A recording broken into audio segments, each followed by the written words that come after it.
Ladies and gentlemen, welcome to this Monday Night Raw, October 7th, 2019 review. We go from having one of the shittiest pay-per-views in probably the last 10 years to having probably one of the worst follow-ups to a pay-per-view I have ever seen.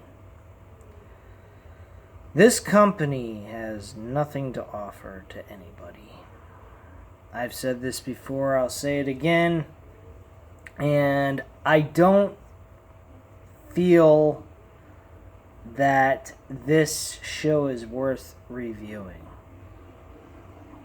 I really don't. I don't see anything worth the time, the energy, nothing.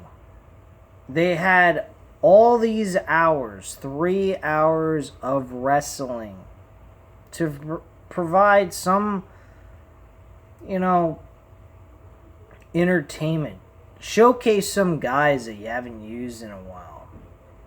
Showcase Cedric Alexander. Get him a win.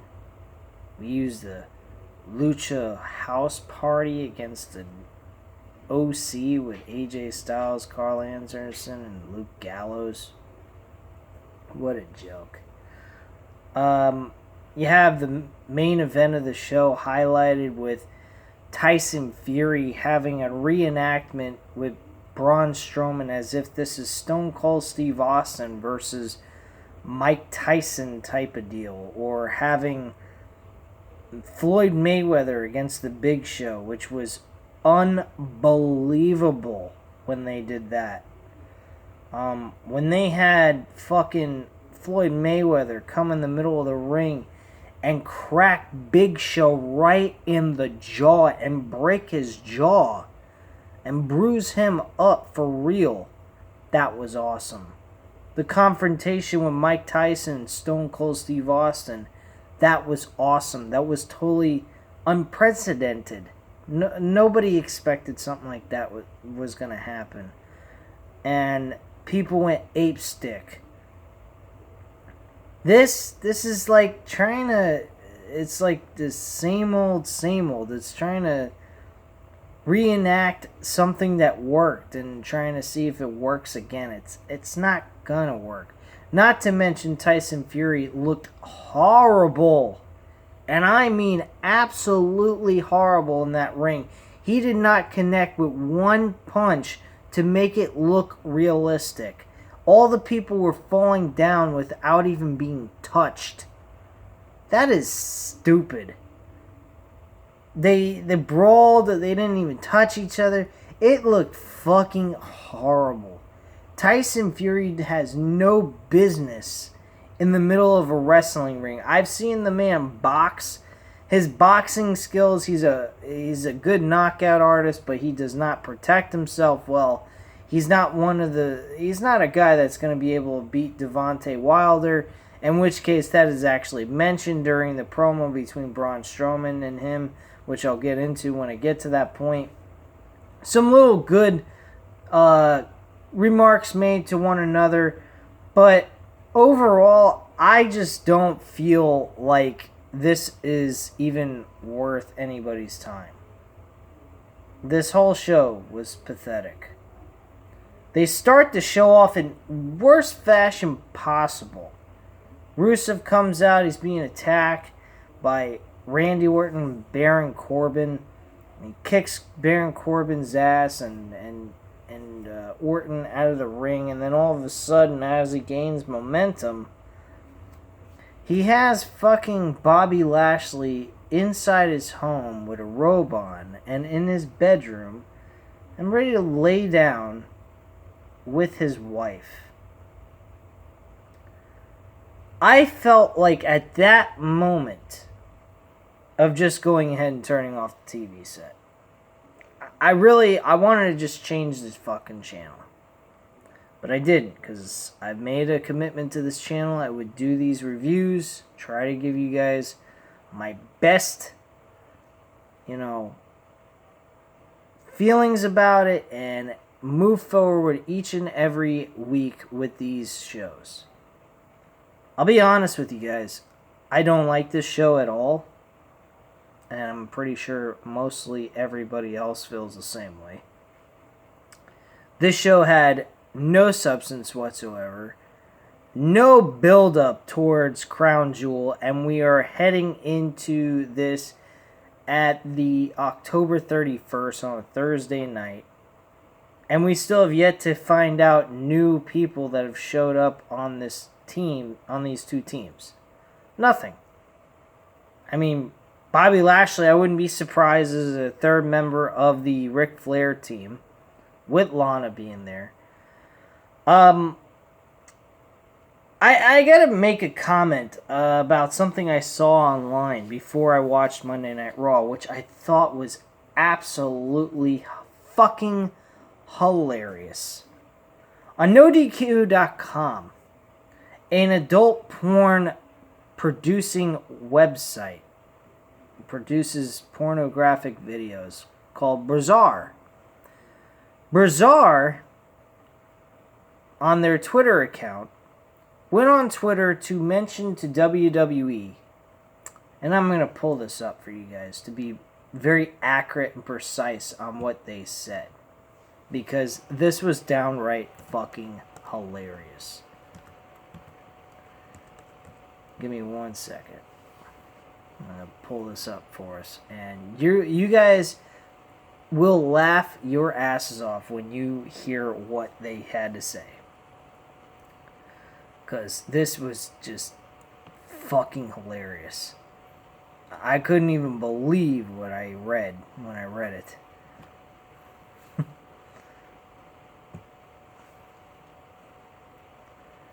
So, 1 second, I almost got it up. So, their comment was this. Hey WWE, let us know if you need advice on how to craft logic and coherent storylines with satisfying finishes. That is still funny right now, and I've read this about, I don't know, 2 times before I read this to you guys. I just can't believe a pornographic fucking porno film producers, this producing company of pornographic films, go on Twitter and actually say this kind of shit to WWE. Holy fuck. And this was referencing to the finish of Bray Wyatt and Seth Rollins. Oh my god. Even them who create porno believe what we watch was absolute trash. That, to me, speaks volumes. Really, it does. It speaks humongous volumes. And this show, following this pay-per-view, was even worse.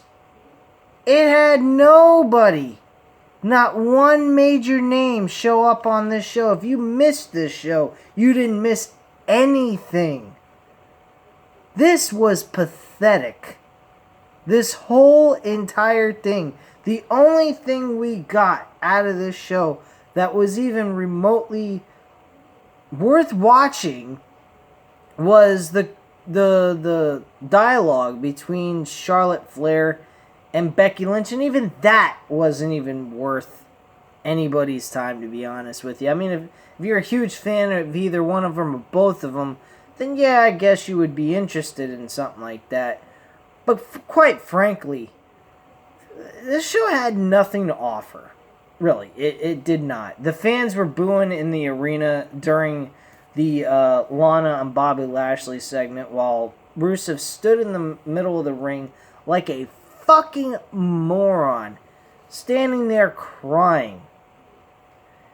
Does Vince McMahon really have to go? You know, it's like as if Vince McMahon is trying so hard to prove how low he can go. I mean, this guy proves every fucking month how low he really is, how low of a person he can be. How can you do this with a marriage This is a fucking marriage. This isn't something to play with. This is something that they have committed to. And you're putting this on television. If I was Rusev or Lana, I would be totally against this. I would not even do this. I would quit. I wouldn't even want to work for the company. I'd say, look, you want to go ahead and you want to fire me? Fire me. I don't give a shit. I don't need your fucking pay. This ain't worth it. This is a fucking joke. This ain't a way of earning a living. And let me tell you something. This is not a way of earning a living. I don't understand why Rusev would go through with this, nor Lana. I mean, unless real life they're really cheating on each other. I don't fucking know, and I really ain't none of my business. My point being here is Vince McMahon's glorifying adultery. That is what this guy Vince McMahon thinks is entertainment. This is what we want to see. We want to see a hot-ass fucking blonde woman like Lana laying in bed with a big muscular, I'm not going to go racist here, but an African American laying in bed together, acting as if they're about ready to get it on. This is what we want to see, huh? This is what Paul Heyman's okay with passing on to. I don't understand why Paul Heyman would take this job. Really. This is his idea. I mean, this is also risque. To me, this seems like a mixture of Vince McMahon and Paul Heyman's idea. Paul Heyman wants to be a little risque.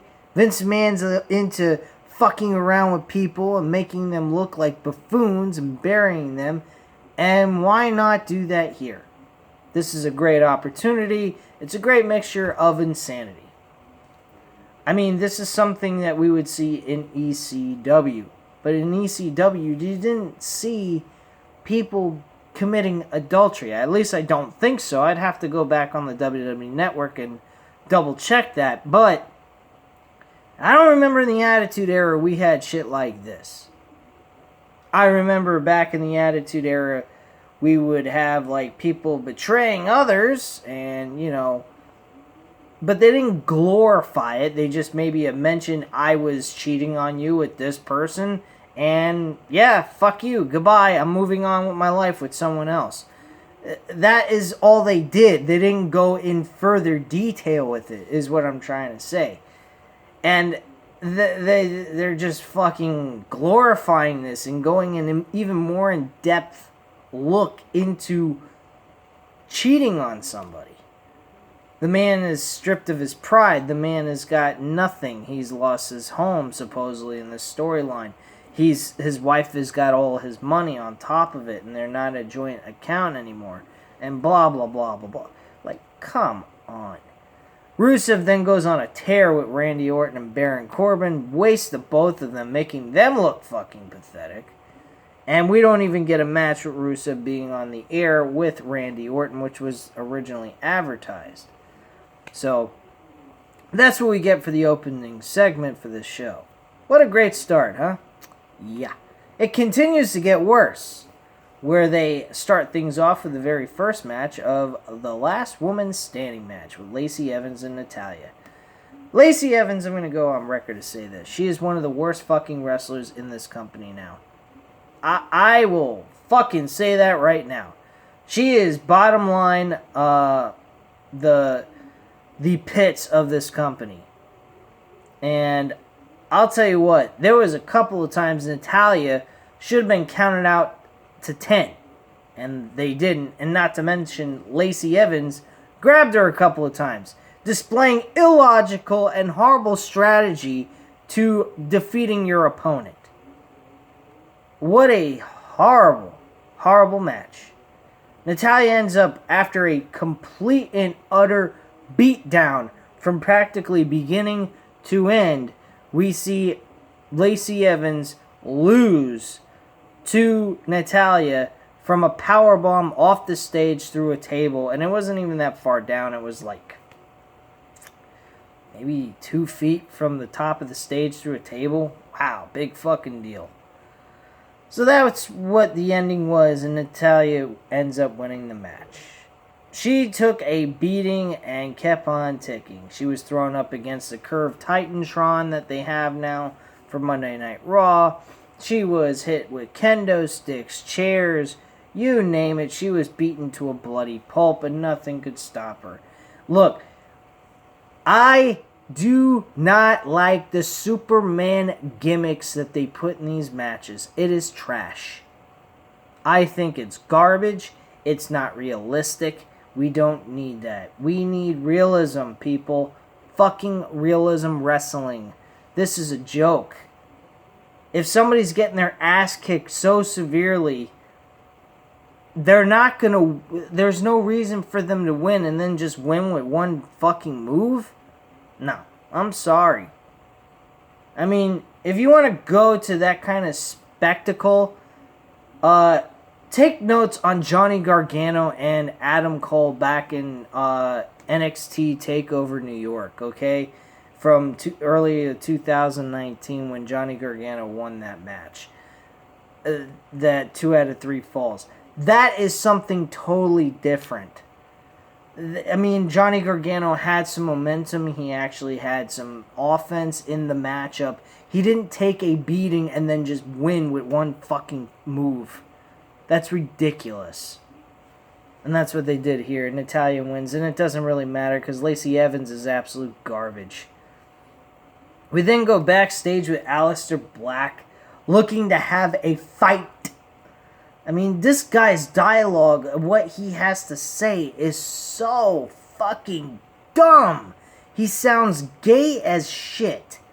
And I can't even stand his delivery of his dialogue. It just sounds fucking ridiculous.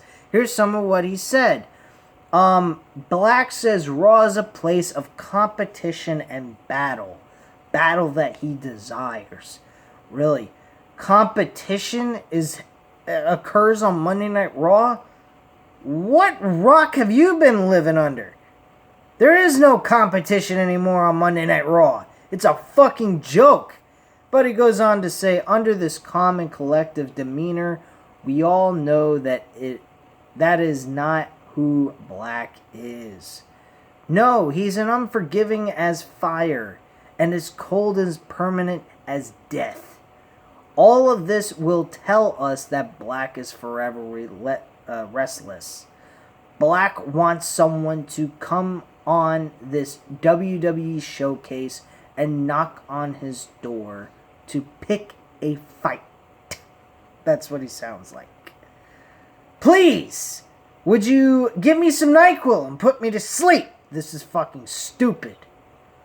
Then we have the Street Profits backstage hyping up the WWE draft that begins on Friday Night SmackDown or reveal their draft picks preview. Apollo Crews, Buddy Murphy, which they fuck up. They say Drake Maverick first instead of Buddy Murphy. I think that was done on purpose just to say Buddy Murphy's a jobber and that was pretty much it. And just to be a fucking group of assholes to Buddy Murphy. Drake Maverick, they say. And then go on about tonight's Raw and how Tyson Fury is.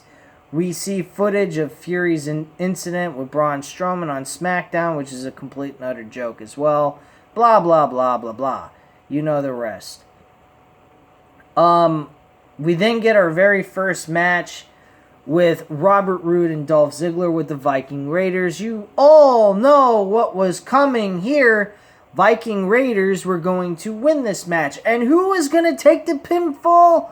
Not Robert Roode. Or I should say Bobby Roode, because Bobby Roode's sounds a lot better than Robert Roode, for God's sakes. But yes, Bobby Roode doesn't take the pinfall. Dolph Ziggler does. Of course. The jobber who loses all the time. He's lost all this year. Got his ass kicked. Excuse me with that belch.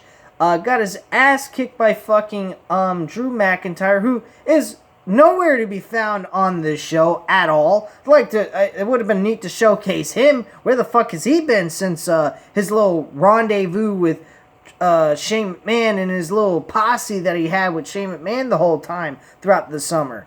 I don't see him anymore. Good old Burial. Shove his ass in a fucking meat grinder and forget about him, you know? fuck this. This is retarded. Dolph Ziggler loses to the Viking Raiders with the Viking experience. The match was stupid as shit. Now they're getting later on in the show. They announced that they are getting a title shot next week. I wonder who's gonna win that match, ladies and gentlemen. The fucking Viking Raiders. Guarantee you that. They can't give them any kind of build up to beat some other legitimate tag teams before they have them face for a number one contendership, because they don't have a tag team division.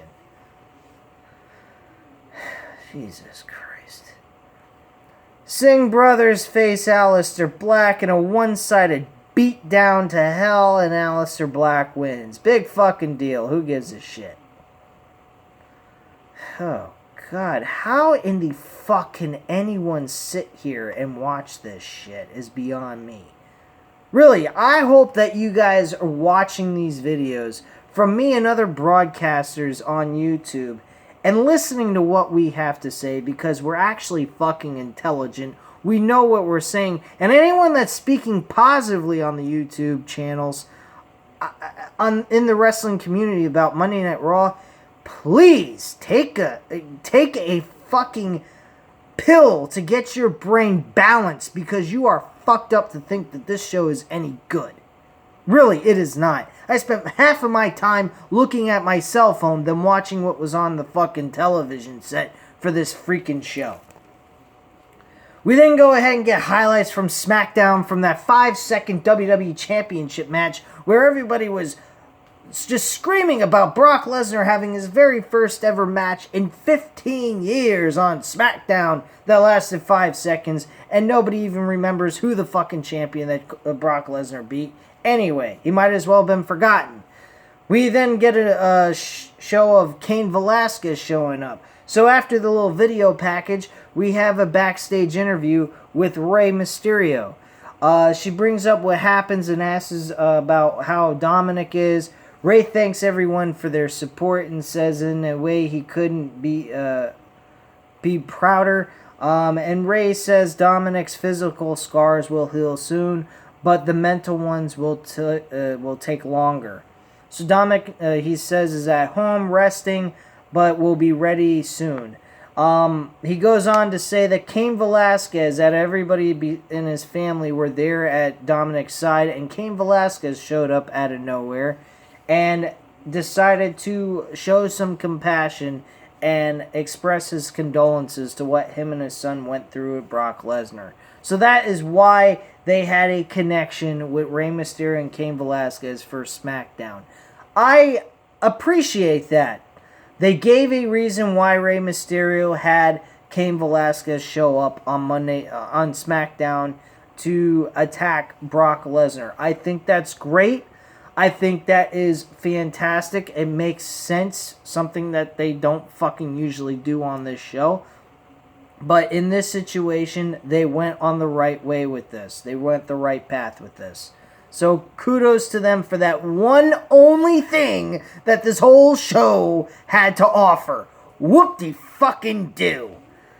God almighty, if they were in the Monday Night Wars with WCW back in the day with this shit, they'd have been fucking out of business a long time ago.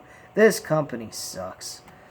The Osei faces the Lucha House Party. Of all the people you could have showcased, you couldn't showcase, I don't know, anybody? Any fucking one that's a freaking face?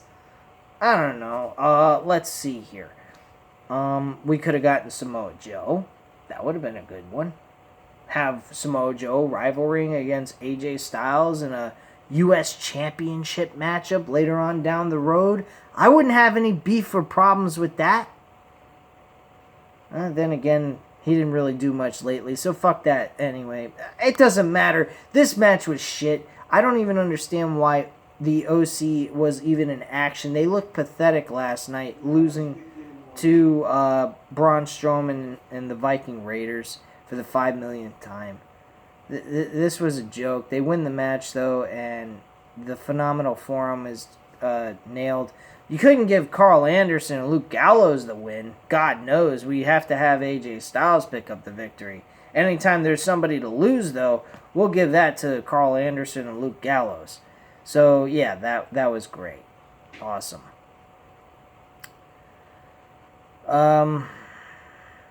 Then after the match, they do a post-match attack on one of the Lucha House Party characters and drop them with a Styles Clash off the second rope.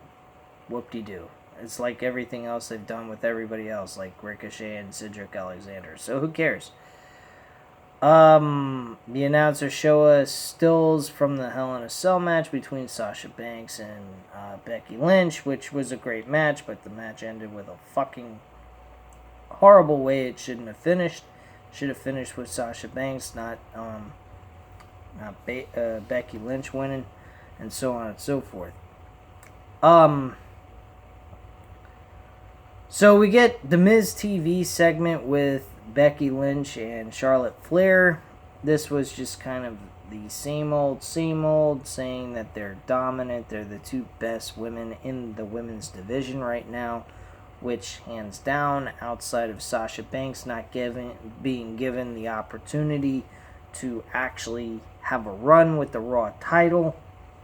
I mean, you can't deny that they are one of the two best female wrestlers right now in the company. I gotta give them that much credit. Bayley's good, but lately she's just been looking like crap because of what they've been doing with her to give the title to fucking Charlotte Flair. They do mention something really interesting. Becky Lynch and Charlotte have a confrontation about who's the better woman and blah, blah, blah. Charlotte goes on to say, I'm the 10-time women's champion, and Becky Lynch says something that's very true. She goes, yes, you may be the 10-time women's champion, but none of your reigns meant anything. At least mine that I've had, and it's a one-time only Raw Women's Championship run, has meant something more than what you can say about your title runs. So that was some good dialogue exchange of insults to one another. I think that was actually rather decent. But, I mean, these women have already competed with each other. They've already done everything with each other. They've elevated each other back and forth. I have to admit one thing. Charlotte did help Becky Lynch get to where she is. Now, also that had a lot to do with the fans cheering for her. But let's look back on this. If at 2018 SummerSlam there was no Charlotte Flair to win the title and us to be mad at Charlotte Flair for taking away Becky Lynch's thunder to become the SmackDown Women's Champion from Carmella, would we have felt the same way? Would she have gotten the same kind of push that she's got now? I don't think so. I think it would have been a heartfelt moment for her to finally get another title run. But that's all it would have been. It would have been a title run with no strong emotional pull to it. It just was what it was.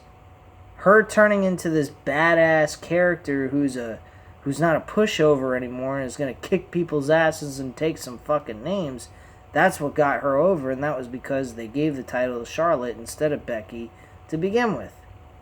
So I got to give Charlotte Flair some kudos on her comment there, because she did say that she helped elevate her for where she is today. And that's very true, but we also, voicing our opinion on the result of that match, got that whole situation started, which brought upon the gimmick, the man. That's also another thanks to us. So, without us, there wouldn't have been no man for Becky Lynch's gimmick and what have you. We had Asuka and Kairi Sane come out later on during this segment. They spoke in Japanese, in their native language. Why did they come out speaking in their native language? What did they need to do? Why did they need to do that for? There was no need for that. Like, who the fuck gives a shit? That was pathetic. I don't even understand the point of that whole entire segment there. For them to come out and speak in their native language where nobody can understand them. The only other thing I can say is that was meant as a slap in their faces to say, look, you can't speak good English. You speak your native language better than you speak ours, so guess what? You ain't getting nowhere in this company. Have a good time and enjoy those tag titles, because soon they'll be coming off of you in no time. And that's kind of how I feel on that, because I think that's probably what's going to happen. I think the tag team titles are going to come off of them very soon. And later on during this matchup that Asuka and Kairi Sane had against Becky Lynch and Charlotte Flair, we actually do get Alexa Bliss and Nikki Cross coming down to the ring to attack them, and they run away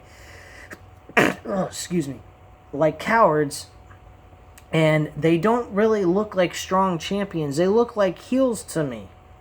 Not to mention the way the match ended is Becky Lynch gets sprayed in the face with green mist, and again, that's how the Kabuki Warriors of Asuka and Kairi Sane win their match. Wow. Very great stuff. I mean, I'm not even going through the whole entire situation that happened, like play-by-play of what happened in that, based off of the dialogue that's written on this article for this Raw results event.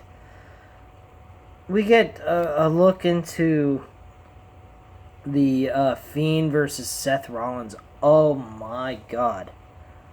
They said the epic Hell in the Cell match between Seth Rollins and the Fiend. I couldn't believe that came out of their fucking mouths. Did Vince McMahon hear the crowd? Did he even acknowledge anything that was said? And by the way, there was something that was mentioned on NoDQ.com, which I actually noticed. They were talking about Vince's reaction backstage, and a couple of sources said there was two sides of the coin here.